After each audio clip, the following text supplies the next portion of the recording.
Whenever you enter a house, say at once, peace be upon this house. And if a child of peace lives there, your peace will rest upon them. But if there is no child of peace in that house, your peace shall return to you. Friends, the title of this morning's sermon is Being a Child of Peace. Now, before we go any further, I need your cooperation in a little bit of a rant. If you have a pen or a pencil handy, get it out and open your bulletin to the gospel reading and find that place about midway through the first paragraph where it says, if anyone is there who shares in peace. Okay, and cross it out. That sentence should read, if anyone is there who is a child of peace. And it makes a difference. What you have in the bulletin does not accurately reflect what Luke meant when he wrote it. And the translators were working so hard to make the language inclusive that it sucked all the meaning and the punch right out of the sentence. Jesus is not sending the disciples out to look for nice, friendly people. They are looking for children of peace. And by that, Jesus means those who are willing to hear the good news that Jesus of Nazareth is the Messiah and who believe he is bringing God's kingdom into the world. What Jesus is saying here to the disciples probably had much more punch in the Aramaic that he used than it did even in the Greek. What he tells them is that they should enter a house and wish. Actually, it means enact or invoke shalom on that house.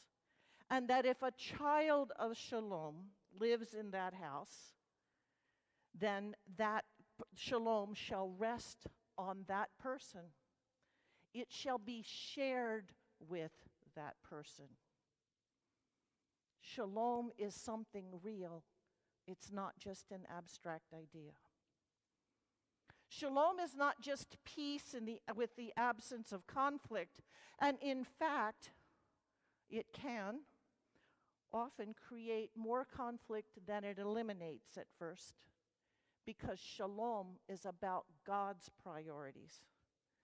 It is peace because one is at peace with God, blessed with God, and filled with the Spirit of God, in the center of God's will. Psalm 85 says, righteousness and peace will kiss. Righteousness is rooted in our alignment with God's will, and you cannot have peace without righteousness. Peace encompasses shalom and wholeness and healing and salvation. It is the benediction for the return of all things to what they were when God created them and pronounced them all so very good. That is what peace is for. And in the Bible, shalom is often a circumlocution for God, a way of getting around saying the divine name and packing all that other meaning of shalom into the sentence at the same time. You know, Jesus says, blessed are the peacemakers, for they shall be called children of God. The child of peace in the house that the disciple enters is the child of God, the child of shalom. And Jesus is using that word in both sentences in this passage. He's sending out the disciples to all the cities and towns of Samaria, a place that was hostile to Jews and their gods, or their God rather. The disciples were about to stand in market squares and to shout out that the Messiah the Jews had been waiting for had come at last, And what is more, God intended to establish his rule right here, right now, and even in Samaria. It was going to be risky work. They were being sent to preach the message of the good news of Christ in neighborhoods where people didn't actually want to hear it and didn't want to hear anything from a Jew. From a simply practical standpoint, shalom, the peace of the presence of God, was going to be essential to them as they went about the work that Christ had sent them to do. Now, there's a spiritual side to this. Saying, peace be upon this house, works like a blessing or a benediction. Saying it makes it so. Shalom, the peace of God, rest upon this house, and the Spirit will rest upon or dwell within the person who already seeks to live and be in God's will. If there is no such person in that house, then there is nowhere for the Spirit to lodge, and it will return to the one who extended the blessing. The gift is given to those who are prepared to receive it, those who are already surrendered to the will of God are the ones who will receive the gift.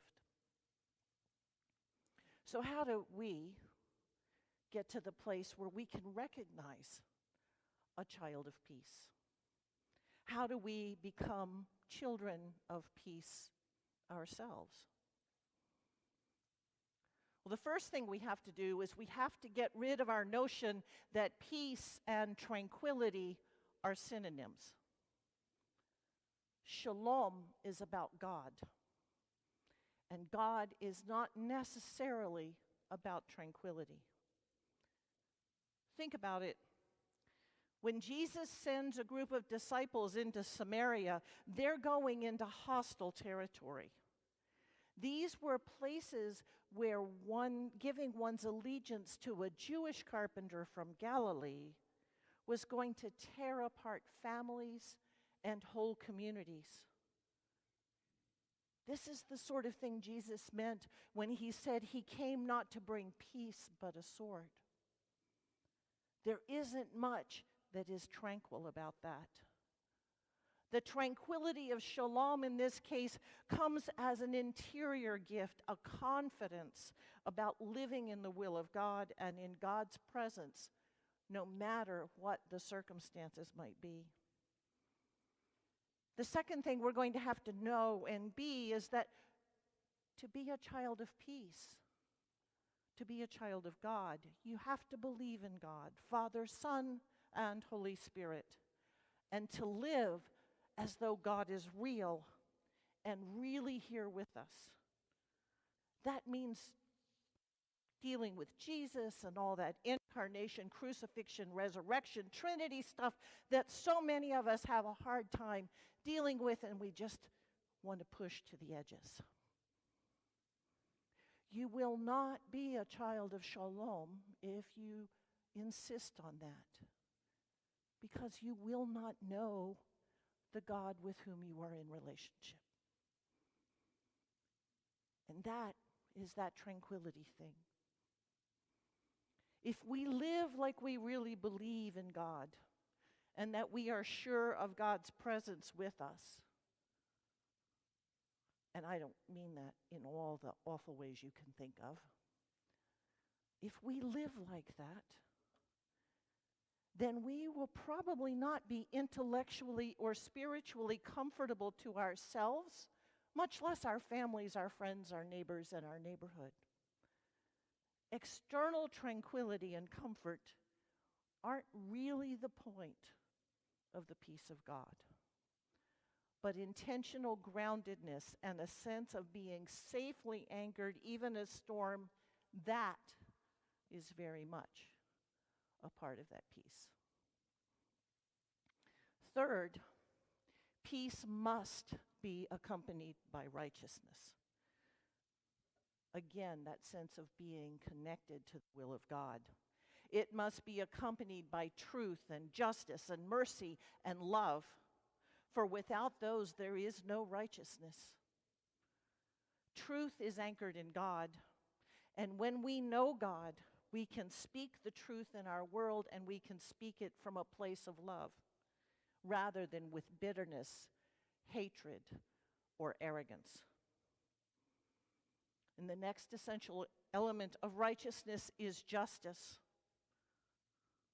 We can't skip that. But what does justice mean in this context? It means honoring and protecting the dignity of every human being with which we are all endowed. It is recognizing the image of God in other people and treating them accordingly. It is never forgetting, ever, that in the eyes of God we are all judged equally, and doing our very best to see that our behavior and our world reflect that equal stance before God. Mercy is justice tempered with love. True love of the image of the God in the other. Justice without mercy quickly becomes cruel and vindictive and arbitrary. Mercy offers the forgiveness and the grace to others that we ask God to give us for ourselves. Mercy is not cheap, and mercy is not squishy. Mercy always tells the truth.